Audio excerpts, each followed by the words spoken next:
주님께 영광 다시 사신 주 사망 권세 모든 이기리 다시 한번 찬양하십시다. 주님께 영광 주님께 영광 다시 사신 주 사망 권세 모든 이기시네 시로님은 전사 도를 옮겼고 누적었던 곳은 비어있 주님의 영광 주님께 영광 다시 사신 주 사망 권세 모든 이기시렸네 부활의 주님 부활의 주님 나타나시사 두려운 나의 심을 이치셨네 주의 교회 기뻐 찬송하여라 다시 사신 주님 죽음이 겼네 아멘 주님께 영광 다시 사신 주 사망 권세 모든 이기시었네 생명에 있는 영광의 눈이 주님 없는 삶을 헛될 뿐이야 주의 사랑으로 세상 이기고 요난 건너 보면 가게 하소서 주님께 영광 다시 사신 주 사망 권세 모두 이기시렸네 아멘 사망 권세 모두 이기신 주님께 영광을 돌리는 시간이 되기를 바랍니다. 우리 계속해서 찬송가 180장입니다.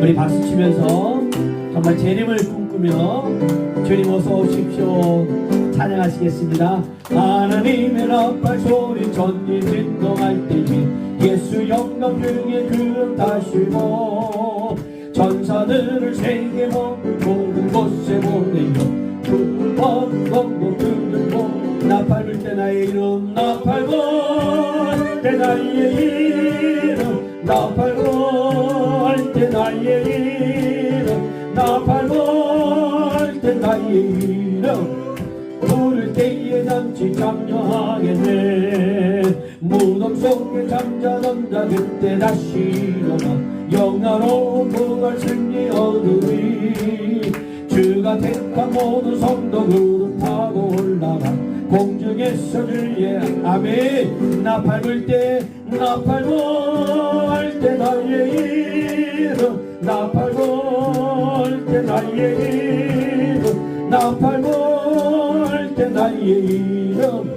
부를 때에 잔치 참여한 주님 다시 오실 날을 주님 다시 오실 날 우리 할 수 없이 항상 기도하고 깨어 있어서 아멘 기쁨으로 모자 앞에 우리 나가서도 그때까지 참고 기다리겠네 나팔 불 때 나의 이름 나팔 불 때 나의 이름 나팔 불 때 나의 이름 부를 때에 단체 주님 다시 오실 날을 우리 알 수 없으니 주님 다시 오실 날 우리 알 수 없으니 항상 기도하고 깨어 있어서 기쁨으로 보좌 앞에 우리 나가서도 그때까지 참고 기다리 나팔 불 때 나팔 불 때 나의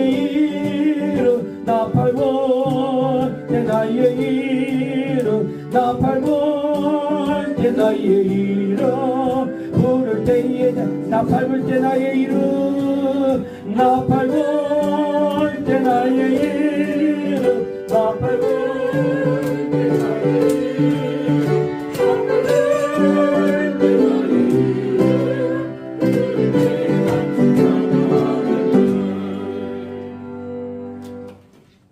샬롬 샬롬. 지난 한 주 동안 주 안에서 평안하셨습니까? 오늘은 즐거운 부활 주일입니다. 다 그 자리에 일어나셔서 찬송 164장으로 하나님께 영광 돌리겠습니다.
죽은 자의 부활도 그와 같으니 썩을 것을 심고 썩지 아니할 것으로 다시 살아나며 욕된 것으로 심고 영광스러운 것으로 다시 살아나며 약한 것으로 심고 강한 것으로 다시 살아나며 육의 몸으로 심고 신령한 몸으로 다시 살아나느니 육의 몸이 있은즉 또한 영의 몸이 있느니라. 아멘.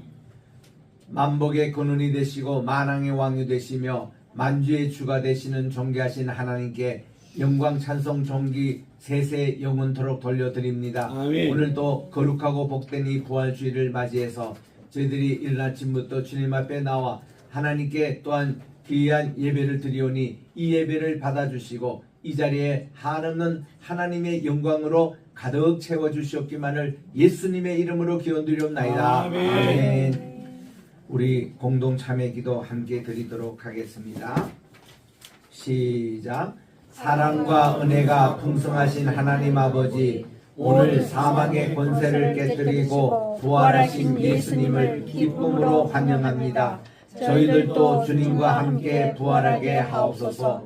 눈물과 아픔과 걱정과 죽음으로부터 해방시켜 주시고 저희 주변의 큰 산들이 속히 평지가 되게 하옵소서. 지난 한 주 동안 지은 죄들이 불신, 불만, 탐욕, 교만, 비난, 비평, 불순종, 불평, 무질서, 무자비 등 저희들의 모든 죄와 허물들을 용서해 주소서. 전 세계에 계속적으로 로이교를 세우게 하시며 인천 성경대학이 잘 세워지게 하소서. 모든 하나들의 건강을 온전히 회복해 하옵소서. 사랑하는 예수님의 이름으로 기도드립니다. 아멘. 예수님은 부활과 생명이 되십니다. 누구든지 예수님을 믿는 자는 죽어도 살겠고 살아서 주님을 믿는 자는 영원히 죽지 아니하는 귀한 부활의 좋은 소식이 여러분 모든 분들에게 함께 하시기를 바랍니다. 아멘. 이제 우리 성시교독 133번 다 찾으셔서 우리 부활절 주일 성시교독하겠습니다. 하나님께서 그를 사망의 고통에서 풀어 살리셨으니 이는 그가 사망에 매여 있을 수 없었습니다. 우리 주 예수 그리스도로 말미암아 우리에게 승리를 주시는 하나님께 감사하노니 그러므로 내 사랑하는 형제들아 견실하며 흔들리지 말고 항상 주의 일에 더욱 힘쓰는 자들이 되라. 이 말을 할 때에 예수께서 친히 그들 가운데 서서 이르시되 너희에게 평강이 있을지어다 하시니 그들이 놀라고 무서워하여 그 보는 것을 영으로 생각하는지라. 예수께서 이르시되 어찌하여 두려워하며 어찌하여 마음에 의심이 일어나느냐 내 손과 발을 보고 나인 줄 알라. 또 나를 만져보라. 영은 살과 뼈가 없으되 너희 보는 바와 같이 나는 있느니라. 그러나 이제 그리스도께서 죽은 자 가운데서 다시 살아나사 잠자는 자들의 첫 열매가 되셨도다. 예수께서 이르시되 나는 부활이요 생명이니 나를 믿는 자는 죽어도 살겠고 무릇 살아서 나를 믿는 자는 영원히 죽지 아니하리니 이것을 내가 믿느냐. 이르되 주여 그러하리이다. 주는 그리스도시요 세상에 오시는 하나님의 아들이신 줄 내가 믿나이다. 아멘. 4장 찬송입니다.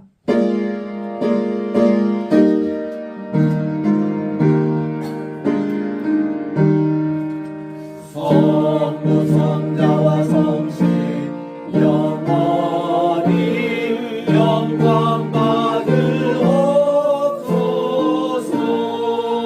애초로 지금까지 독일이 영원 무궁 성삼 있기 영광. 아멘. 그 자리에 착석하시고 우리 오 목사님 기도해 주시겠습니다.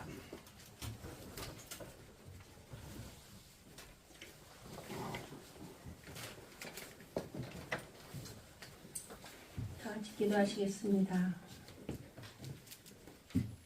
거룩한 부활의 아침, 원수를 다 이기시고 무덤에서 다시 살아나시고 어둠에서 승리하신 주님 감사합니다. 아멘. 우리에게 하나님께서 부활의 소망을 주시고 하나님 이 땅에서 하나님 아버지 주님을 아버지로 믿고 살아가게 하신 주님 감사를 드립니다.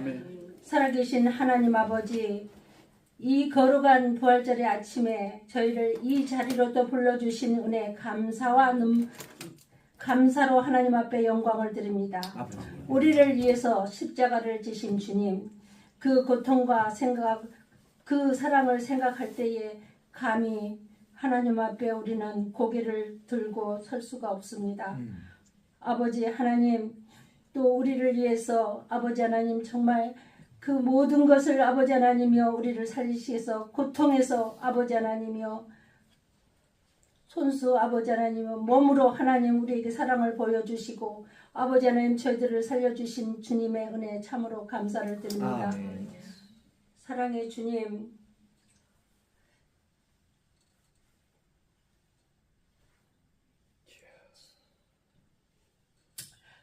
죽음의 문턱 앞에서도 살려주시고 절망 가운데서 아버지 하나님 저희들을 건져주시고 다시 살게 하신 그 은혜를 다시 한번 이 시간에 하나님 아버지 기억하게 하시니 감사합니다. 그가 찔림은 우리의 허물을 인하며 그가 상함은 우리의 죄악 때문이라고 주님 말씀하신 아버지 하나님, 십자가 앞에 우리의 모든 죄를 내려놓습니다. 우리의 교만과 완악함과 주님보다 앞서갔던 모든 삶을 회개하오니 주님 저희들을 불쌍히 여겨 주시옵시고 겸손한 마음을 허락하여 주셔서 다시 주님 앞에 엎드리는 삶이 되게 하여 주시옵소서. 아멘. 사랑의 주님, 사망 권세를 이기시고 부활하신 예수님, 그 부활의 능력이 저희의 심령과 삶 가운데 나타나게 하여 주시옵소서. 죽어있던 믿음이 다시 살아나고 식어버린 사랑이 다시 불붙게 하시고 또 절망이 소망으로 바뀌는 부활의 기적을 허락하여 주시옵소서. 고마우신 아버지 하나님, 연약한 지체들을 위하여서 기도합니다. 병상에 있는 자들을 찾아가 주시고 아픈 몸과 마음을 어루만져 주셔서 아버지 그들에게 치유와 회복의 은혜를 허락하여 주시옵소서. 사랑하는 나의 아버지 하나님, 사랑하는 우리 대한민국을 붙들어 주시옵소서. 아버지 하나님이여, 참으로 온 세계가 전쟁과 기근 속에서 불안에 떨고 있습니다. 그럼에도 아버지 하나님 우리나라를 지켜주시고 아버지 하나님이여 인도하여 주신 하나님 감사를 드립니다. 아버지 불안한 이 시대 속에서도 우리나라를 지켜주시고 주의 평강으로 덮어 주시옵소서. 한국 교회를 긍휼히 여겨 주시고 다시 십자가의 복음으로 돌아가게 하여 주시옵소서. 복음의 능력을 회복하게 하여 주시고 아버지 하나님, 또 우리 담임 목사님이신 우리 윤사무엘 목사님 위에 성신 충만함을 허락하여 주시옵소서. 아버지 하나님 건강과 아버지 하나님이여 주님께서 주시는 그 사명을 다할 수 있도록 건강을 다하여 주시고 은혜를 덧입혀 주시옵소서. 이 시간에 말씀을 증거하실 때에 그 말씀이 살아계신 말씀으로 우리를 살리는 아버지 하나님 말씀이 되게 하시고 아버지 하나님을 다시 만나는 아버지 귀한 부활의 아버지 말씀이 되게 하여 주시옵소서. 아버지 하나님, 또 저희들에게 아버지 하나님 부활의 기쁨을 충만하게 하시고 서로 사랑하고 하나 되는 공동체가 되게 하여 주시옵소서. 우리 로이교회 성도들 하나님 사랑하여 주시옵소서. 각자의 아버지 하나님의 기도 제목들이 있습니다. 하나님 앞에 부르짖고 아버지 소원하는 그 기도들이 아버지 하나님 날마다 하나님과 속삭이며 만나는 시간이 되어서 응답받는 아버지 귀한 가정이 되게 하시고 아버지 하나님의 은혜를 베풀어 주시옵소서. 아버지 하나님이여, 세상에서 방황하고 있는 하나님의 우리의 자녀들이 있습니다. 그 영혼들을 불쌍히 여겨주시고 주님 앞에 다시 불러주시옵소서.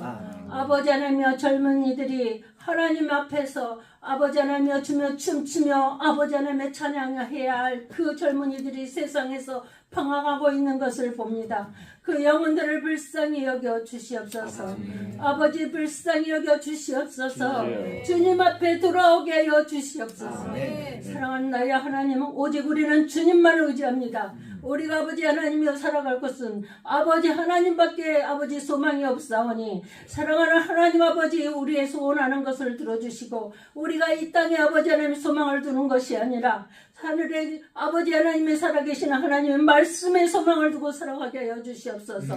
사랑하는 주님이시여, 우리는 너무나 연약합니다. 주여 저희들에게 강하고 담대함을 주시옵소서. 아버지 하나님 부활의 소망을 주시옵소서. 아버지 하나님 부활의 소망을 주시옵소서. 우리의 연약함을 용서하여 주시옵시고 아버지 하나님 도와주시옵소서. 주여 이 시간에 성령 충만함으로 하나님 덮어주시고 아버지 하나님이여 은혜를 내려주시옵소서. 주님을 사랑합니다. 주님을 의지합니다. 우리가 의지할 것은 주님밖에 없습니다. 주여 도와주시옵소서. 사랑하는 나의 하나님 아버지, 또 우리 아버지 하나님이여, 하나님 귀한 아버지 하나님, 우리 황우여 장로님을 기억하여 주시고 아버지 하나님 주의 나라를 위해서 아버지 국가와 민족을 위해서 또 하나님 사랑하는 하나님의 주의 백성을 위해서 힘쓰고 애쓰는 그 소고가 헛되지 않도록 하나님 열매를 맺게 하여 주시고 이제 아버지는 인천 성경대학을 아버지를 설립하기 위해서 이모저모로 아버지 하나님 수고하고 계십니다. 함께 동역하는 자들에게도 하나님 은혜를 베풀어 주시고 아버지 하나님 속히 아버지 하나님이여 주님의 기뻐하는 모습으로 세워질 수 있도록 열어주시옵소서.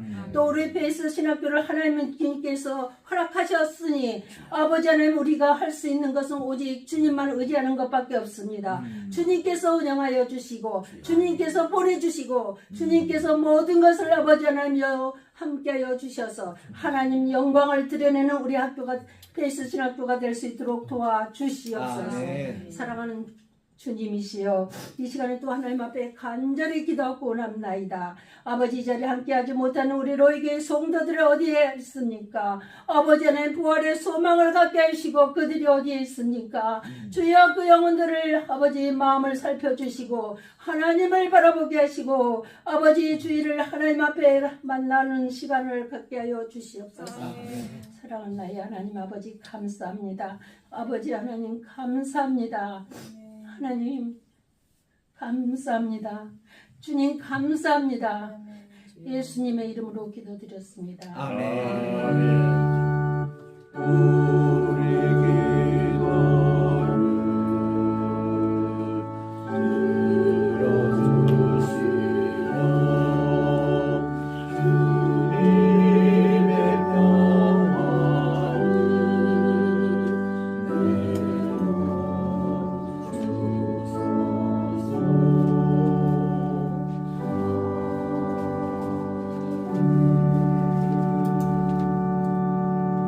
오늘 주시는 하나님의 말씀 봉독합니다. 에스겔 43장 1절부터 12절까지인데 마지막 절 13절, 12절은 함께 합독해 주시기 바랍니다. 구약 1219쪽에 있습니다. 에스겔 43장 1절. 그 후에 그가 나를 데리고 문에 이르니 곧 동쪽을 향한 문이라. 이스라엘 하나님의 영광이 동쪽에서부터 오는데 하나님의 음성이 많은 물소리 같고 땅은 그 영광으로 말미암아 빛나니 그 모양이 내가 본 환상 곧 전에 성읍을 멸하러 올 때에 보던 환상 같고 그발 강가에서 보던 환상과도 같기로 내가 곧 얼굴을 땅에 대고 엎드렸더니 여호와의 영광이 동문을 통하여 성전으로 들어가고 영이 나를 들어 데리고 안뜰에 들어가 가시기로 내가 보니 여호와의 영광이 성전에 가득하더라. 성전에서 내게 말하는 이 말을 듣고 내가 듣고 있을 때에 어떤 사람이 내 곁에 서 있더라. 그가 내게 이르시되 인자야 이는 내 보좌의 처소 내 발을 두는 처소 내가 이스라엘 족속 가운데에 영원히 있을 것이라. 이스라엘 족속 곧 그들과 그들의 왕들이 음행하며 그 죽은 왕들의 시체로 다시는 내 거룩한 이름을 더럽히지 아니하리라. 그들이 그 문지방을 내 문지방 곁에 두며 그 문설주를 내 문설주 곁에 두어서 그들과 나 사이에 겨우 한 담이 막히게 하였고 그 행하는 가증한 일로 내 거룩한 이름을 더럽혔으며 내가 노하여 멸망시키었거니와 이제는 그들이 그 음란과 그 왕들의 시체를 내게서 멀리 제거하여 버리라 할 것이라. 그리하면 내가 그들 가운데 영원히 살리라. 인자야 너는 이 성전을 이스라엘 족속에게 보여서 그들이 자기의 죄악을 부끄러워하고 그 형상을 측량하게 하라. 만일 그들이 자기들이 행한 모든 일을 부끄러워하거든 너는 이 성전의 제도와 구조와 그 출입하는 곳과 그 모든 형상을 보이며 또 모든 규례와 그 모든 법도와 그 모든 율례를 알게 하고 그 목전에 그것을 써서 그들로 그 모든 법도와 그 모든 규례를 지켜 행하게 하라. 시작. 성전의 법은 이러하니라. 산 꼭대기 지점에 주님은 지극히 거룩하니라. 성전의 밖은 이러하니라. 아멘. 찬양대 찬양이 됐습니다.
함께 연락되기를 원하네.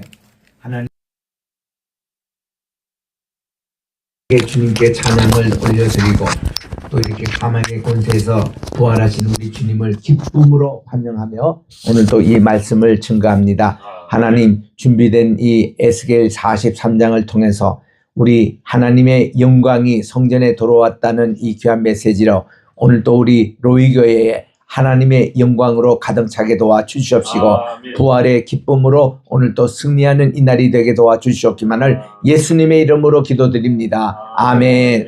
할렐루야. 주님 부활하셨습니다.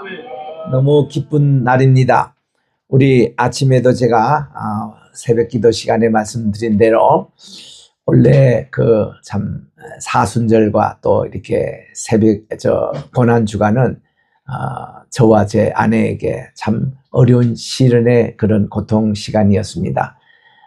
이 아파서 잠을 이루지 못하고 이렇게 낮에도 통증으로 고생을 하고 있는데 이 통증이라는 게 그렇더라고요. 이거 뭐 표시가 안 납니다. 그런데도 본인은 아주 힘들어요. 힘들고 여기저기가 아프고 교통사고 또 후유증이라는 게 그렇다는 거예요. 보통은 한 2주 정도 아니면은 넉 주, 길어야 8주 정도 이렇게 간다고 그러는데 우리 보험회사 직원이 지난 화요일 날 전화가 온 겁니다. 왜 우리에게 치료를 이렇게 불성실하게 받느냐? 그 무슨 말씀입니까? 했더니 아니 교통사고 이렇게 크게 났는데 이거 다 즉사할 수 있는 그런 상황인데 이런 정도 같으면은 아무리 빨라도 6개월 걸린다는 거죠. 이런 통증이라든지 이런 게.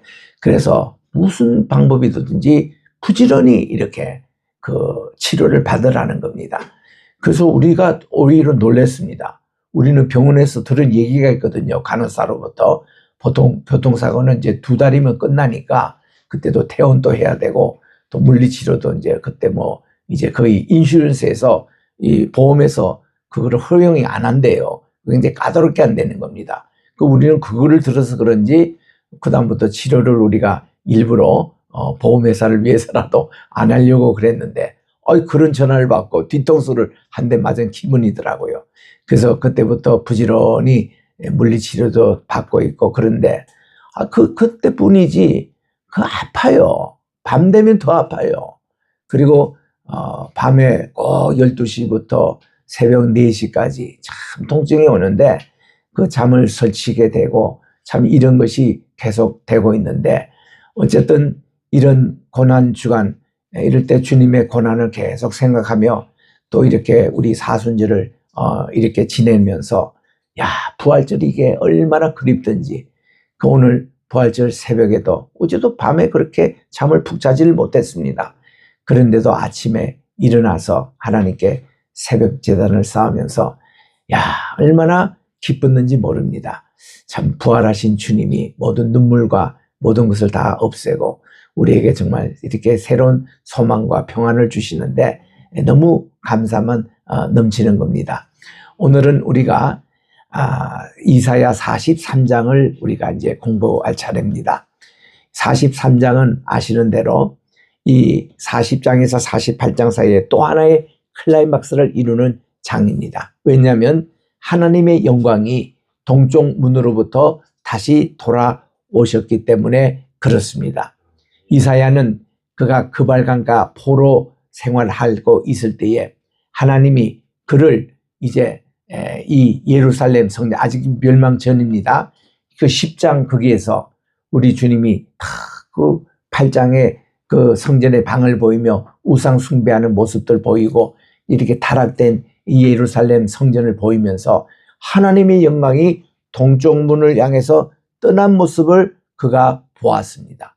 11장 말에도 그것이 동문을 통해서 이제 하나님의 성전이 아예 여기에 하나님의 영광이 없어진 거예요. 그걸 보고서 얼마나 마음을 아팠는지. 그래서 이제는 껍데기뿐인 그 성전이 결국은 바벨론에게 침공을 당하고 다 허물어지고 모든 성전의 기명은 다 바벨론으로 옮겨오고 이런 과정을 거쳤던 그가 14년 동안 얼마나 슬퍼서 기도했겠습니까? 그러는데 하나님이 오늘은 이 성전에 이렇게 보니까 안뜰을 보여주시고 바깥뜰을 보여주시고 그리고 성전의 담을 다 보여주시고 일종의 인프라입니다. 이거를 다 보여주시고 나서는 우리는 언제나 그렇습니다. 어떤 성전이 지어지거나 어떤 건물이 지어지거나 어떤 인프라가 이렇게 될 때는 그 다음은 속을 잘 채워야 되는 거예요. 그런데 이 속에 하나님의 영광이 오늘 쫙 이렇게 임하여 오시는데 이게 성전에 가득 차는 겁니다. 이게 우리 항상 여러분들이 생각하기에 이 성막과 성전에 대해서는 처음에는 노아의 방주예요. 그리고는 모세를 통해서 처음 지었던 성막입니다. 그리고는 그 성막 시대 후에 다윗을 통해서 준비하셨다가 솔로몬 시대 때 세웠던 제1성전, 이거를 항상 기억해야 합니다. 그리고는 이제 제2성전은 그 후에 세워진 것인데 그리고는 그 다음 성전은 세워지지가 않았습니다. 이 제2성전이 AD 70년에 무너지고는 지금까지 성전이 없는 거예요. 그러다 보니까 우리 이 에스겔 성전을 어디에 두어야 되냐, 학사들 사이에 좀 논란이 있습니다. 요거를 그저 성경에 보여주신 대로 그저 이 성막과 제1성전과 그리고 에스겔 성전과 그리고 제2성전 요런 순으로 갈 것인지 여기에 대해서는 여러 학자들이 반대를 합니다. 왜냐하면 에스겔 성전은 그 디자인만 보여주신 것이지 그 성전이 한 번도 이 지상에 세워진 적이 없거든요. 또 제2성전을 지을 때 스룹바벨이 이 에스겔의 성전의 치수와 이걸로 지은 게 아닙니다. 굉장히 초라한 모습이에요. 너무 초라하다 보니까 헤롯 때 자기가 이방인 출신이지만 이 성전을 넓히 확장을 해도 그 에스겔 성전에 미치지 못했습니다. 그러다 보니까 그러면 이 에스겔 성전은 언제 지어지는 거냐? 2000년 동안 성전 없이 지금까지 지내고 있잖아요. 그러니까 메시아닉 주 중심으로 한 세대주의자들이 자기들이 제3성전을 지을 때 에스겔 성전대로 짓겠다. 이게 지금 나와 있는 겁니다. 근데 문제가 생기는 거는 에스겔 성전에 보면은 그 성전의 담이 500규빗 이게 넓은 땅이 지금 예루살렘의 성전에 그 성전산에 가면 그 정도 부지가 없습니다. 그럼 이게 어디냐 이거예요. 이들도 결론을 짓지를 못합니다. 그래서 이제 이것이 그래서 이제 메시아가 오시면은 그때 메시아가 직접 이걸 예루살렘뿐만 아니라 그 어느 장소에 이렇게 세워질 것이다 하고 미래 것으로 해석하는 그런 내용도 있습니다. 그것도 사실은 정답은 아닐 수가 있습니다. 왜냐하면 우리는 하나님이 하시는 일이기 때문에 그 예루살렘 터에 요즘 황금 사원을 다 없애버리고 그쪽으로 하나님이 하시는지 아니면은 오늘날 예루살렘인 게 어디겠습니까? 우리 하나님이 온 세계 사람들의 어떤 센터의 것으로 그 어느 건 우리는 모릅니다. 우리는 모르죠. 하나님이 어떤 장소에 세울지. 그래서 우리는 이게 천년 왕국 때 일어날 것이 아니냐, 또 새하늘과 새 땅이 일어날 것이 아니냐, 그것도 다 이론에 불과한 것이지 정답은 아니에요. 정답은 하나님만을 아시는 겁니다. 그래서 우리 지난 주일날 티타임 때에 이런 질문을 제가 받았습니다. 아니 에스겔 성전에도 보니 오늘 이제 본문에 나와요. 43장 13절부터 나오는데 번제단이 있다는 거죠. 이 번제단의 의미가 또 죄를 짓고 우리가 죄의 속죄를 위해서 번제단이 있는 건데 그 번제단이 여기에 있을 필요가 뭐 있냐, 또 이 번제단의 기능이 어떤 것이냐, 그에 대한 질문이었습니다. 저는 우리 교회 성도님들 질문하신 데 보면 얼마나 수준이 높은지, 저는 40여 년 동안 신학교에서 강의를 해도 이런 수준 높은 질문은 처음 당하는 것이 많습니다. 이것도 제가 처음 당해서요.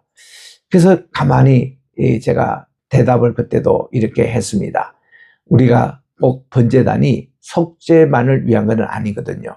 우리 상번제라고 매일 아침 9시에 드리는 이 예배는 하나님께 감사의 것이 많이 포함되어 있습니다.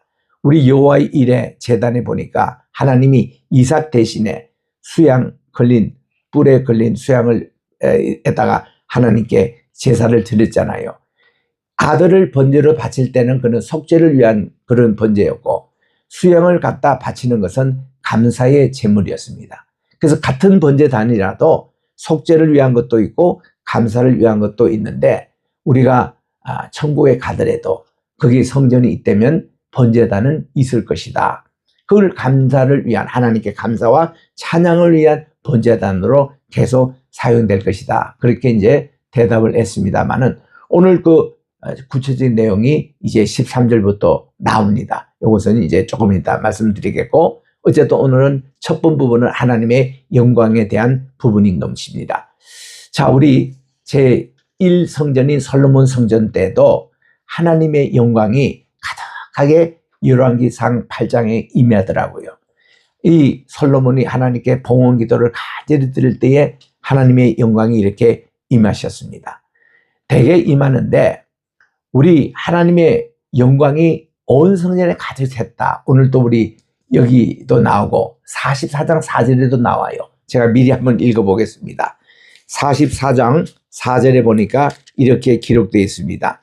그가 또 나를 데리고 북문을 통하여 성전 앞에 이르시기로 내가 보니 여호와의 영광이 여호와의 성전에 가득한지라 내가 얼굴을 땅에 대고 엎드리니 해서 이때 여호와의 성전에 이거 할 때는요 이게 지성소와 성소 요게 가득했다라는 것입니다. 여러분 우리 성막 시절 때 우리 그거를 잘 아시죠? 성막에서는요 지성소는 안에는 항상 거기는 불이 있습니다. 여호와의 불이 있어요.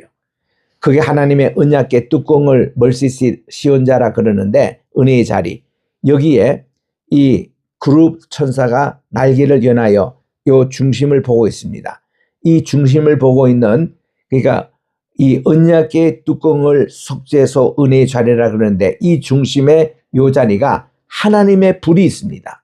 이거는 이 인간의 불도 아니고 하나님의 불이에요.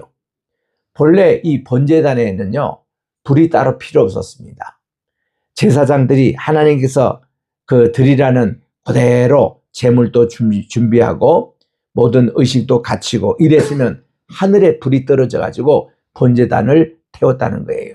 그래가지고 이 번제단에는 인간이 따로 제사장이 불씨를 가지고 태운 게 아니에요. 하늘에 불이 떨어진 겁니다. 요게 이제 갈멜산에서 엘리야가 하나님께 기도할 때 하늘 불이 떨어져서 이 제물을 태웠지 않습니까? 본래 그게 예배의 방법이었다는 거예요. 그래서 우리는 제사장도 있고 제물도 있고 또 모든 순서 예배 순서도 있지만 하나님의 불이 임하지 않으면 예배가 성립이 되지가 않았습니다. 그 하나님의 불이라는 게 이게 하나님의 영광이거든요. 그 모든 우리 예배는 하나님의 영광이 있어야 된다. 우리 교회는요 기도의 불을 끄면 안 됩니다. 사랑의 불을 끄면 안 됩니다. 예배의 불을 끄면 안 됩니다. 항상 우리 교회는 이게 하나님의 영광이 임하는 하나님께서 임하시는 그런 이제 불 영광인데 이게 이제 성막 시절 때도 첫 번 성막을 다 그들이 다 세웠습니다. 누가 이거를 맡는다면 부살렐 유다 지파의 사람이에요. 또 단 지파의 사람으로 오홀리압이 있었습니다. 두 사람이 또 하나님의 지혜로 모은 많은 사람들이 동역해가지고 여호와의 이 부살렐은 쪽은 주로 성전의 기구를 만드는 그런 분이었습니다. 오홀리밥은 그 이제 울타리를 만들고 기둥을 만들고 이제 아웃사이드 인프라 만드는 쪽에 오홀리압이 봉사를 했고 그리고 이제 여기에 동역해서 많은 사람들이 하나님께서 지혜와 영을 주시고 또 이런 만드는 그런 이제 은사를 주신 분들이 협력해서 이렇게 성막을 다 만들었거든요. 그게 출애굽기 25장부터 30장에는 이렇게 만들라 하는 하나님의 디자인이었습니다. 그리고 한 4장을 중간 그때 금송아지 사건도 일어나고 모세가 또 돌판을 다시 만들어 가지고 이제 올라가는 그 얘기가 나오는데 그리고는 35장부터 출애굽기 40장까지가 그 디자인 그대로 만들었습니다.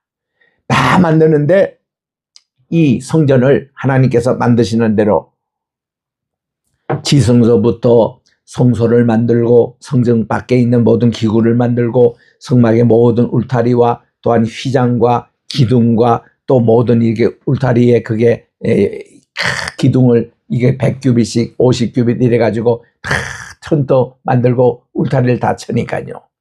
하나님의 영광이 여기에 임했는데 무엇으로 임했냐면 불기둥과 기둥기둥으로 이동한 거예요.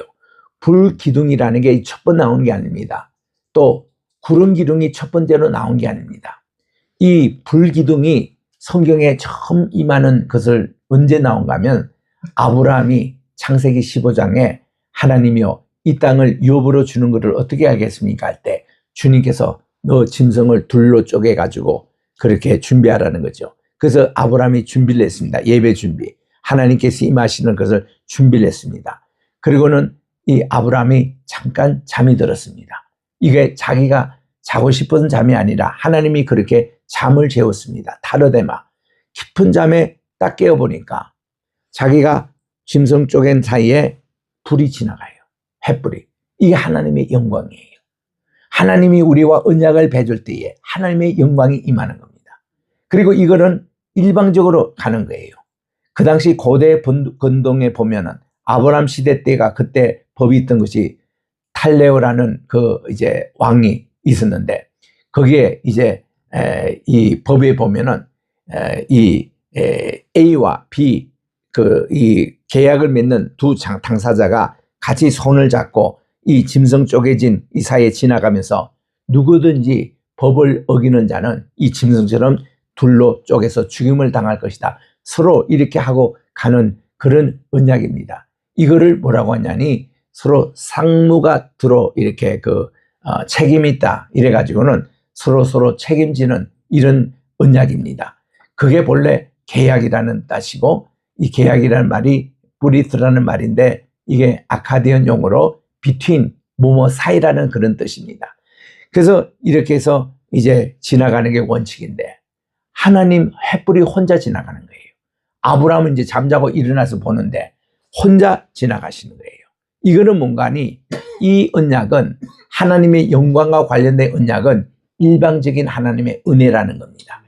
너가 뭐 잘해서 하나님이 이렇게 아니가 너가 잘하든 못하든 하나님이 일방적으로 우리에게 주시는 은혜와 축복 이런 것으로 심볼로 이 혼자 이게 지나가는 겁니다. 그래서 하나님이 이 땅을 너희 후손에게 줄 것이다. 너희들이 출애굽을 해가지고 다시 이 땅을 밟을 것이다. 모든 게 하나님의 일방적인 약속으로 주신 하나님의 언약이 임했던 것입니다.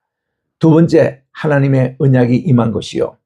모세가 양떼를 치는데 이대로 자기 장인의 양들입니다. 40년 동안 지금까지 치고 있었던 거예요.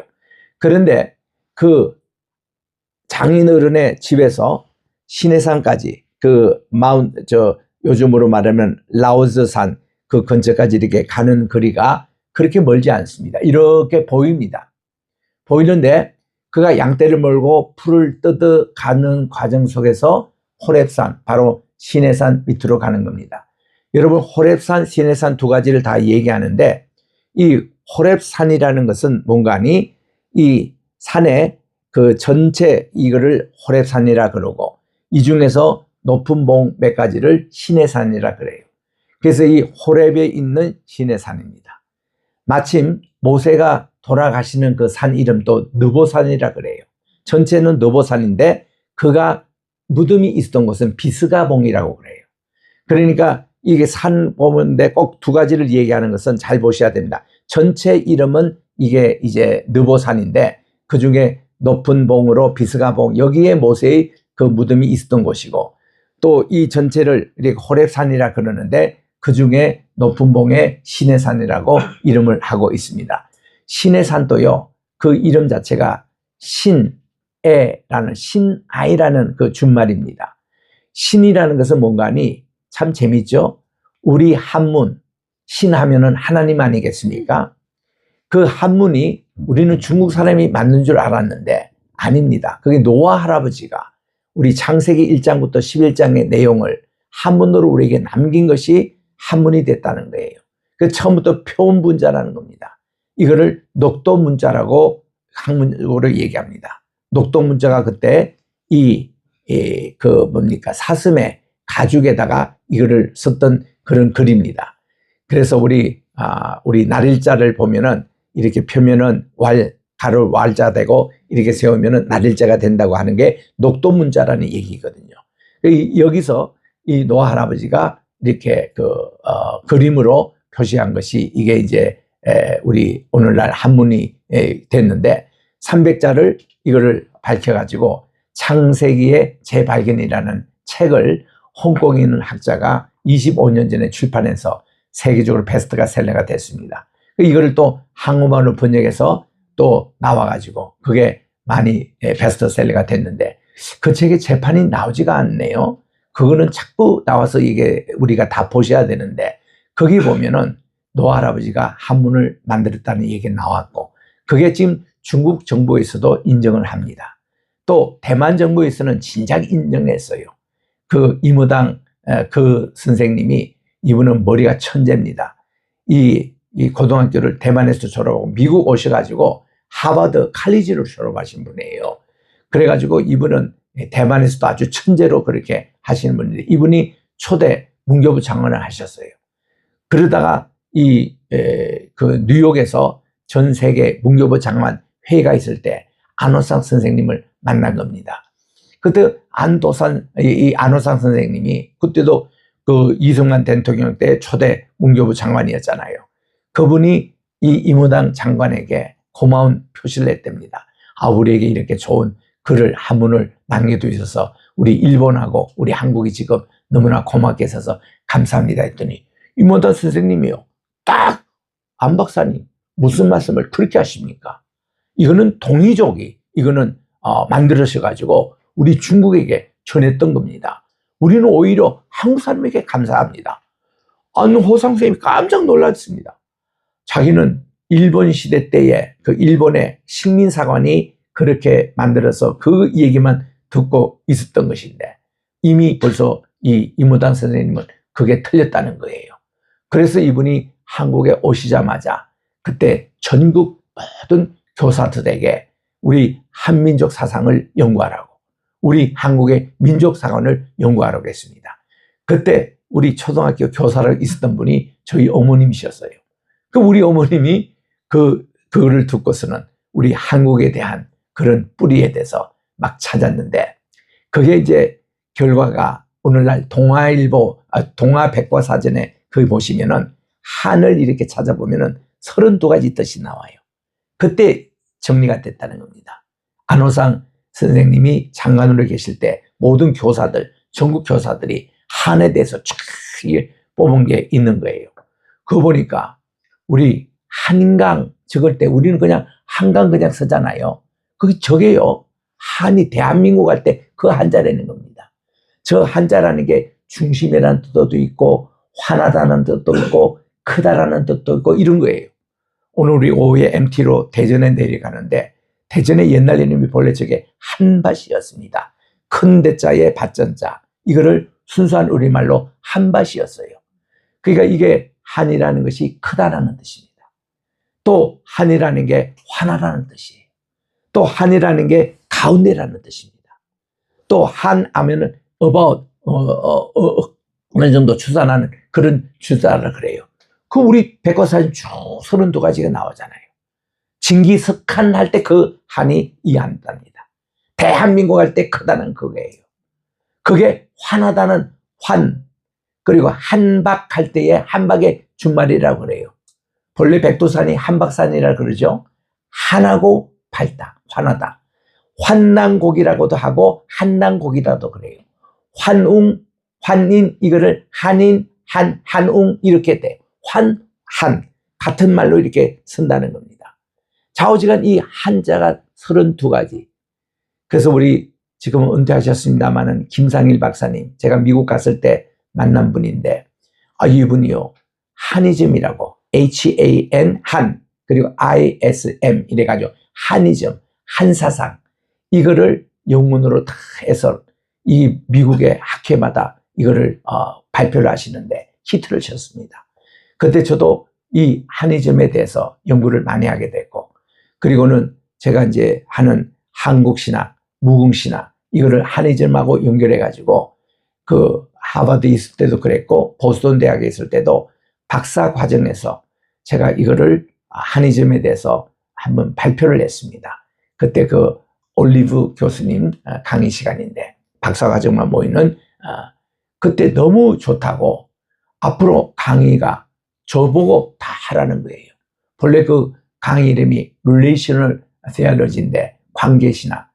태초에 관계가 있었다. 마틴 부부가 얘기했죠. 마틴 부부는 나와 너와의 관계, 나와 그것의 관계. 그래서 영어로서 독일말 쓴 이히 나라는 것과 두라는 것은 당신이라는 뜻인데 이히 두의 관계와 이히 자인, 이 하나님을 할 때는 S-I-A-N, 자인이라고 그래요. 나와 당신의 관계, 나와 너와의 관계, 그리고 이히 운트 S, 나와 그것의 관계, 세 가지 관계성이 있다는 겁니다. 그 마틴 부부는 창세기 1장 1절을 태초에 관계가 있었다 이렇게 읽고 있는 거예요. 그래서 이 관계가 그렇게 중요하다는 겁니다. 믿음도 관계적으로 해석해요. 사랑도 관계적으로 해석해요. 언약도 관계적으로 해석해요. 다 이게 관계 이걸로 이제 해석합니다. 이게 오늘날 유대인들의 교육의 핵심이라는 거죠. 유대인의 수학을 가장 먼저 발전시킨 게 유대인이고 공동체 개념을 유대인들이 발전시킨 건데 우리 공동체 수학에서 요 기호 있잖아요. 이 괄호 요 기호. 요거 다 유대인이 만든 겁니다. 이 공동체라는 게 뭔가니 유대 신학에서는 나는 곧 공동체라는 겁니다. 나 개인이 아니라 나는 곧 국가를 대표하는 거다. 국가에서 전쟁이 나면은 당연히 이분들은 뛰어옵니다. 그리고 도네이션 합니다. 내가 곧 공동체니까. 이거 개념을 어릴 때부터 교육을 하니까 공동체 개념이에요. 그래서 바울 서신에 보면은 나와 공동체가 이게 관계가 되어 있는 겁니다. 요거를 밝힌 분이 이화여대 총장도 하셨던 장상 교수님, 박준서 교수님의 사모님이십니다. 그분이 이걸 가지고 프린스턴 신학교에서 박사학위 한 거예요. 장상 교수님은 수학학자입니다. 그분은 수학과 나온 분이에요. 그리고 신학을 하신 분입니다.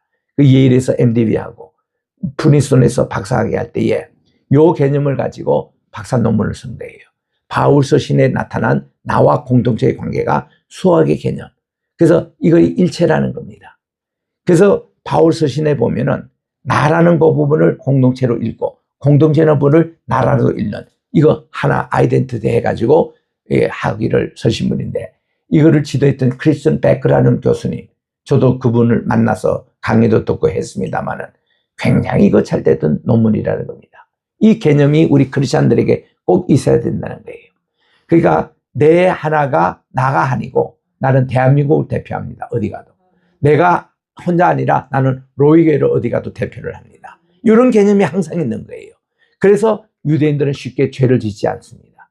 왜냐하면 내가 공동체를 대표하니까. 그리고 공동체가 내 속에 있으니까. 이 개념이 하나님과 우리와의 관계를 그렇게 하는 거예요. 이걸 모든 걸 관계성으로 읽는 겁니다. 그 과목을 저보고 한국신학적으로 가르치라는 거예요.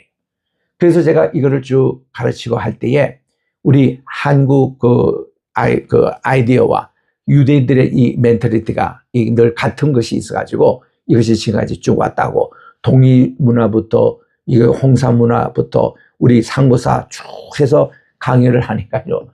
너무 이거 좋다고 이걸 가지고 세계 학회인 화이트헤드 그분은 뭔가니 이분이 모든 과정 철학자의 대표입니다. 이 학회가 세계적으로 있더라고. 그래서 1980년 후반에 북경에서 세계적인 화이트헤드의 과정 철학 그 세미나가 있었는데 그때 제가 세계학제에 뽑혀가지고 거기서 세미나를 제가 발표를 했습니다. 그때 발표할 때에 제가 삼위일체 우리 성부 성자 성령 이거 개념을 우리 삼일신고 우리 한국의 이 사상이 있어서 이거 하면은 당신들이 싸울 필요도 없고 이거 2000년 동안 신앙 논쟁 헛것냈다고 이 그림 하나면 끝나는 일인데 하고는 그거 제시했고 예수님의 인성과 신성 문제 이거 갈케돈 신조에서 나온 거 그것도 우리나라 태극 원리 이거 인성과 신성 이거 원리로 딱 제시하니까 세계 학자들이 다 놀래버린 거예요. 그때부터 이게 한국 신학에 대해서 학자들이 막 달라들고 저보고 가르쳐 달라고 그러고 제가 바빴습니다. 미국에서. 그래가지고 이런 어떤 내용들이 그렇게 있어 왔습니다. 오늘 본문에도 보면 하나님의 영광이 임하시던데 이 영광이 동쪽 문으로부터 오시는 거예요. 동입니다. 해가 뜨는 동문으로부터 하나님의 영광이 착 임하시는데 이전에 떠나셨던 반대 방향으로 오시는 겁니다. 이런 충만한 상태가 이미 학계 2장 7절에 보니까 학계에서는 제2성전 스룹바벨 짓는 그 성전이죠. 거기에 대해서 이미 하나님의 영광이 이렇게 동문으로부터 가득하더라, 성전에 가더라 말씀하면서 학계 2장 9절에는 이렇게 나옵니다. 이 성전에 이전 영광이 그 이전 영광보다 훨씬 크도다라고, 하나님의 영광이 이렇게 더 충만하게 임하는 제2성전. 그 결국은 예수님이 오셔서 이거를 채우셨잖아요. 이 성전을 헐라 내가 3일 만에 다시 짓겠다. 주님은 그렇게 해서 부활하심으로 오늘 주님의 영광이 오늘 이렇게 다 세상에 알려지게 된 겁니다. 오늘 굉장히 극적인 날이에요. 왜냐하면 예수님의 무덤이라는 곳에 딱 들어가 봅니다. 그 아리마대 요셉이가 자기 가정묘로 새로 산 것에 우리 주님의 시신을 모셨는데 이거를 본 사람이 사도 요한을 압니다. 그리고 막달라 마리아도 압니다. 예수님의 모친 마리아도 이 장소를 압니다. 그래가지고는 그들이 안식일 첫날 어두울 때 아주 캄캄한 새벽 시간에 여기를 찾아옵니다. 그들을 보고 갔기 때문에 걱정을 했어요. 이 무덤이 이렇게 탁 봉해져 있는데 대제사장 그 군인들이 말이죠. 야, 이런 소문이 있더라. 예수님이 뭐 부활하신대. 혹시 이 제자들이 와가지고 밤새 예수님의 시체를 도난하고서는 예수님 부활하셨다고 가짜 뉴스 퍼뜨릴까봐 여기에 돌무덤에다가 시멘트칠을 다 합니다. 시멘트. 그러면 아무리 큰 장정이라도 내가 그 직접 물어봤어요. 가이드하는 유대인에게. 이거를 인봉을 다 한 무덤 이렇게 하면 이거 크지 않는 이 돌 무덤이라도 장정이 몇 명해야 이거를 밀어낼 수 있느냐 물으니까요. 10명도 힘든다는 거예요. 그럼 이거 어떻게 열리느냐? 여기 있는 신뱉던 거를 다 깨고 그리고 장정이 5명이 이렇게 해야 열 수 있는 이런 문이라는 겁니다. 이번 인봉된 그 무덤물이 그렇게 강하더라고요. 그런데요, 야, 주님이 부활하실 때에 여기 지금 대제사장 군인들이 직접 봤습니다. 이런 인봉하는 물이 갑자기 열리는 거예요. 스무스하게 그것도. 우리 주님의 그 천사가 하나님의 하나는요, 베드로도 2번이나 경험했지만 다 묶여 있는데 주님이 영에 임하면 이게 다 풀려지는 겁니다. 빌립보 감옥에서도 바울과 실라가 다 묶여 있는데 주님의 영이 나타나면 다 그냥 풀려지고 그렇게 굳게 잡힌 옥문도 물려지고 여기 문을 지키는 관수장에는 졸고 앉아있고 졸게 만들고 이게 하나님의 역사거든요. 지금 여기에 주님의 이 계시는 그 무덤, 빈 무덤에 이제 사도 요한과 베드로가 막달라 마리아의 리포트로 그들이 이제 도착을 했습니다. 도착을 했는데 베드로는 요한은 먼저 와서 먼저 들어가지를 않았습니다. 자기가 먼저 도착했는데 베드로가 도착을 했어요. 그래서 형님 들어가 보십시오.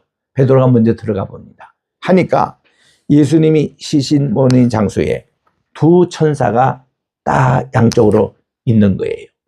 그리고는 주님의 그 세마포옷은 개켜져 있었습니다.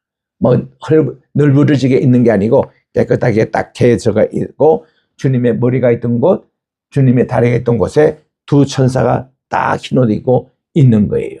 이 모습이 무슨 모습인가 하면 지성소에 들어가면 하나님의 언약궤를 싸고 있는 2 천사가 이렇게 양쪽을 보고 있는 그런 모습. 여기가 지성소로 변했다는 겁니다. 우리 주님이 십자가에서 휘장이 무너지고 그리고 주님 모신 그곳이 바로 부활의 장소가 됐는데 그 장소에 들어가 보니까 이것이 지성소의 언약궤처럼 이렇게 2 천사가 모셨는데 예수님은 말씀대로 일어나셔서 이제 부활하셨다. 갈릴리에서 너희들을 만날 것이다. 이러고 전해주는 거예요. 얼마나 베드로도 놀랐고 이제 요한도 들어왔습니다. 같이 다 본 거예요. 그리고 그들이 가서 이거를 전해서야 되는데 베드로와 요한이 근데 이 두 사람들이 좀 믿음이 없었는지 그 부활의 소식을 전하지 않았어요. 또 베드로와 요한이 갈릴리에 와서도 우리 주님 부활하셨습니다. 다 모이십시오. 여러분 주님이 이제 곧 오실 겁니다. 그때 주님으로 인해서 오병이어 어떤 거 얻어먹었던 사람들, 또 주님의 이름으로 병나음을 받던 사람들 얼마나 많습니까? 예수님의 소문을 내고 다 모여야 되는데 그들이 말이죠. 야, 우리 3년 만에 돌아왔으니까 고기나 낚으러 가자. 베드로가 그랬던 것 아닙니까? 그 부활의 주님이 얼마나 괘씸했겠습니까? 저놈이 3번 나를 모른다고 부인하지 않느냐. 내가 2번씩이나 예루살렘에 나타났는데도 자기를 평소처럼 영접하지 않고 이런 모습들. 그래서 우리 주님이 그런 모든 것을 다 씻어낸 게 이렇게 그들이 고기 한 마리도 잡지 못했을 때에 주님은 사당의 모닥불을 다 피워놓고는 거기서 3번이나 이 베드로에게 내가 나를 사랑하느냐 이거를 물으시면서 사랑의 변화를 시켰던 그 장소가 바로 또 부활의 장소가 된 겁니다. 여러분 주님의 부활의 장소는 비단 예루살렘 저기 정원묘지만 있는 게 아닙니다. 우리 주님의 부활의 장소 오늘 이 자리가 될 수 있는 겁니다. 여러분의 가정이 될 수 있는 겁니다. 여러분의 심령이 될 수 있는 겁니다. 이런 거를 바로 관계시나 이게 하나님과 나의 밀접한 관계, 나와 아무 관계없다 이게 아니라 밀접한 나와 당신의 관계입니다. 나와 그것이 아닙니다. 물품이라든지 비인격 이게 아니라 나와 그것의 관계로 맺는 것이 이게 믿음이고 이게 예배고 이게 바로 오늘 부활의 주님을 만나는 거예요. 이게 하나님의 영광이 지금 다시 성전에 임했던 것입니다. 그래서 지성소 안에만 환했던 이것이 성소 안에는요 끔끔해요. 왜냐하면 거기 휘장을 다 4개 내줄 걸로 견디 때문에 여기는요 지성소의 그 메노라 이거 없으면 촛대가 없으면 이거는 끔끔합니다. 그런데 지금은 보니까요 하나님의 영광이 이 성소뿐만 아니라 이 성소에도 이렇게 인간의 메노라가 더 이상 필요 없을 정도로 영광이 가득 찬 이 성전. 아이고라 에스겔이 기분이 좋았는지 너무 은혜를 받는 겁니다. 그리고서는 에스겔이 하나님의 법도를 다 여기 있었고는 밖에 나가니까 번제단이 있는 거예요. 근데 번제단이 이게 본래 솔로몬 성전에 있던 것보다 커요. 치수가 훨씬 큽니다. 성막보다도 2배 정도 큰 것이 솔로몬 성전이었거든요. 근데 성전은 솔로몬 성전보다 있는 번제단보다 이게 더 큽니다. 본래 성막은요, 이게 좌우가 5규빗이에요. 높이가 3규빗입니다. 근데 여기는 재는 거 보니까 높이가 4규빗이에요. 한 규빗이 더 높습니다. 그리고 좌우가 5규빗인데 여기는 12규빗이. 그러니까 큰 번제단입니다. 이게. 여기에서 하나님께 상번제 드릴 뿐만 아니라 여기는 또 감사제까지 드릴 수 있는 게 이 번제거든요. 그래서 우리 하나님의 새로운 성전, 앞으로 이제 뭐 메시아 왕국이 이루어지고 또 이제 우리가 우리 사내과 새 땅에 가고 이래도 성전의 이 모습은 여기 있는 대로 번제단도 있고 물두멍도 있고 10가지 기구가 다 있을 것입니다. 뜻이 좀 다른 것뿐이에요. 옛날에는 이 번제단에서 주로 우리가 죄를 지으면 하나님께 속죄 제물로만 드렸던 그곳인데 이제 속죄가 더 이상 예수님께서 다 이루어주시고 또 이거를 완성하시기 때문에 더 이상 필요 없을 때는 여기는 감사와 찬양과 기쁨, 즉 하나님의 영광이 성소 안뿐만 아니라 이제는 물두멍과 번제단까지도 하나님의 영광으로 가득 차는 이런 성전의 모습을 오늘 보여준 게 43장이에요. 얼마나 귀한 내용인지. 그래서 다음 주에 읽을 44장에서는요, 이제 하나님이 여기서 일할 이 제사장들에 대해서 할 일을 이렇게 나오는데, 다음 주 44장 기대하십시오. 재밌는 게 나옵니다. 여기 보면은 제사장 또 2그룹이 있더라고요. 처음에 이게 그 아론의 집안으로 쭉 내려오는 그 제사장 있잖아요. 그 오리지널 그 제사장, 사독 집안입니다. 그런데요, 그게 아니고, 그 레위인들 가운데서 특별하게 뽑혀가지고 제사장 임무를 받은 분들이 아비아달 계통. 그게 엘리 제사장. 그리고 그 훗날 이게 이제 아비아달의 물로 이제 예레미야도 그런 이제 제사장이 있는데 레위 출신의 제사장이 있었습니다. 본래 이 사독 집안 대제사장 직업, 이 두 사이에 갈등이 있었던 거예요. 누가 성전 예배 주도권을 이제 탈취하느냐. 이런 때에 하나님이 한영성을 내려준 겁니다. 사독 집안 계열, 너희들이 하나님의 예배를 주도하라고. 왜냐하면 레위 지파 요 사람들이요, 여기보다는 덜 거룩했습니다. 덜 성결했습니다. 그 예배 제도를 덜 지켰습니다. 여기는 확실히 지키고 하나님 법도대로 닦겠는데, 여기는 자기 생각 이런 걸 많이 넣어서 이렇게 했습니다. 그래서 이 두 계층의 이 사이, 이것 때문에 훗날 이제 이 레위 쪽은 성전 이쪽에서 아웃사이드 벗어날 때 묵시문학 쪽으로 빠집니다. 그 여기는 예언문학 쪽으로 빠집니다. 그래서 에스겔파, 예레미야파, 이 두 가지가 이렇게 갈려지게 됐는데, 그 다음 주에 이것이 나옵니다. 얼마나 귀한 내용이지. 그래서 이제 마지막 44장 30절에 보면은, 모든 밀가루의 첫 반죽을 제사장에게로 먼저 가져가라. 이게 예배의 질서였습니다. 그래서 이제 이렇게 해서 하나님의 영광의 예배가 계속되는 모습인데, 오늘 뜻깊은 부활절을 맞이해서 하나님의 영광이 다시 이렇게 새 성전에 임하시는 이런 내용, 이것이 앞으로 또 물두몬과 이 번제 땅 때도 하나님의 영광이 가득 임하는 이 모습을 보고 너무나도 감사하면서 다음 주에 계속 있도록 하겠습니다. 기도하겠습니다. 하나님 아버지, 오늘 또 이렇게 뜻깊은 부활절을 맞이해서 우리 하나님의 영광이 그 아브람에게 또한 모세에게 불이 타고 있지만 뜰기나무가 이렇게 타지 않았습니다. 하나님의 영광이 뜰기나무 속에서도 임했습니다.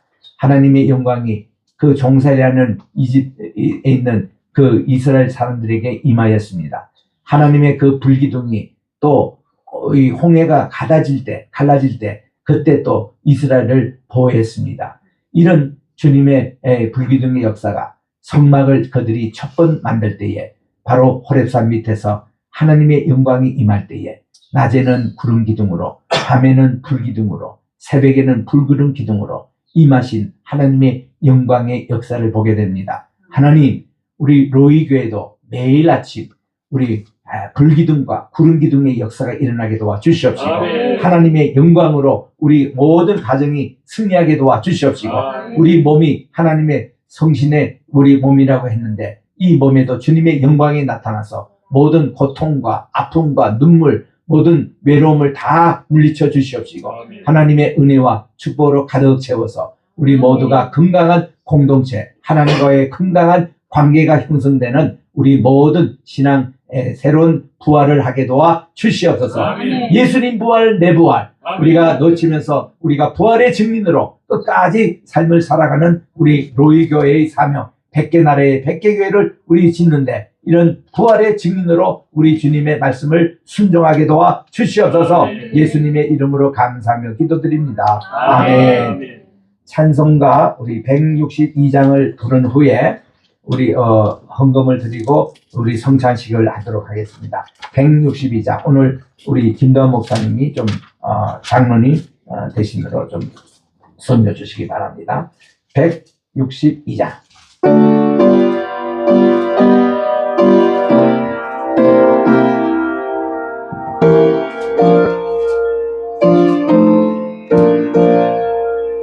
부활하신 것에 주 나 항상 섬기네. 온 세상 조롱해도 주 정령 사셨네. 그 은혜로운 손길 부드러우면서 주 예수 나와 함께 늘 계시네. 예수 늘 살아계셔서 주 동행하여 주시며 늘 말씀하시네. 예수 내 구세주 예수 내 맘에 살아계시네. 늘 살아계시네. 온 세상 살펴보니 보니 주 사랑 알겠네. 내 마음이 아플 때도 주 사랑 알겠네. 이 세상 tum파이길 힘주시는 주님, 주 다시 영광 위에 거두시리. 예수 예수 늘 살아계셔서 주 동행하여 주시며 늘 말씀하시니. 예수 예수 내 내 맘에 살아계시네. 늘 살아계시네. 주 믿는 성도들아 다 기쁜 노래로 주 예수 우리와 함께 다 찬양 부리세. 이 세상 소망이요 참 친구 되시는 주 예수 영원토록 찬양하세.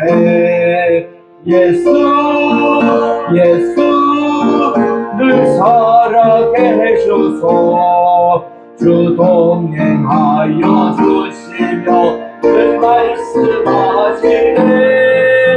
예수 예수 내 구세주 예수 내 맘에 살아계시네. 늘 살아계시네. 하나님 아버지, 오늘도 우리 부활의 감격을 가지고 오늘도 이렇게 부활절 감사 예배, 또 예물로 드린 성질 10의 1조, 또 성교 헌금, 장학 헌금 여러 가지로 주님 앞에 드린 귀한 예물이 있습니다. 이 예물을 주께서 받아주셔서 하늘 창고에 쌓아두시고, 지금 경제도 많이 어렵고 세상이 시끄럽고 전쟁 소식으로 혼란하는 때에 우리 하나님의 영광이 이 땅에 임하여 주시고, 특별히 오늘 정말 우리 부활해야 될 그런 이제 많은 신앙적으로 낙지집한 자, 외로운 자 주께서 찾아가 주시고 만나 주시고, 또 하나님의 영광의 광채가 우리 모든 가정에, 또 우리 모든 직장터에, 또 우리 하는 모든 우리 관계성 속에 주께서 임재하여 주셔서 우리 로이 교회를 통해서 하나님의 영광을 땅 끝까지 빛을 비추는 진리의 등대가 되게 도와주시옵시고, 아멘. 우리 정말 인천 성경대학교가 되게 도와주시고, 아멘. 우리 페이스 크리스찬 유니버시티가 되게 도와주시옵소서. 아멘. 예수님의 이름으로 감사하며 봉헌 기도드립니다. 아멘. 성찬 시간 하겠습니다. 성찬위원들 나와주시기 바랍니다.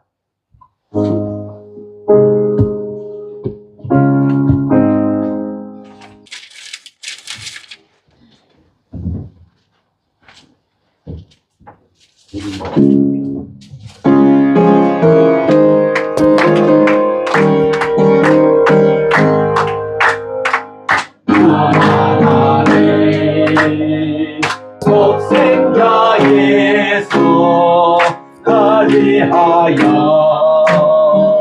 오시었네. 내 모든 죄 사하시려고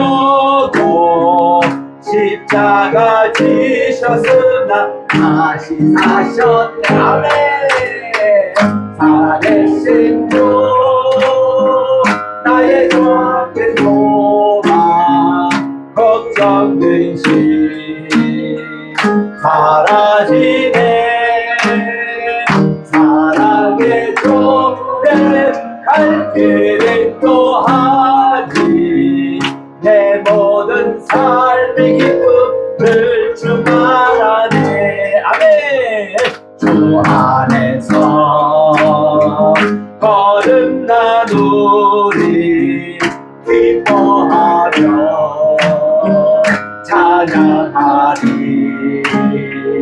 가슴 속에 넘치는 확신 우리의 가는 길에 소망 넘치네. 아멘. 살아계신 신도 나의 삶의 소망 두려움이 사라지네 사랑의 주내 갈 길을 또하니 내 모든 삶의 기쁨을 주 알아내 선한 사원 다 마친 후에 우리 둘이 내오리라 사망권세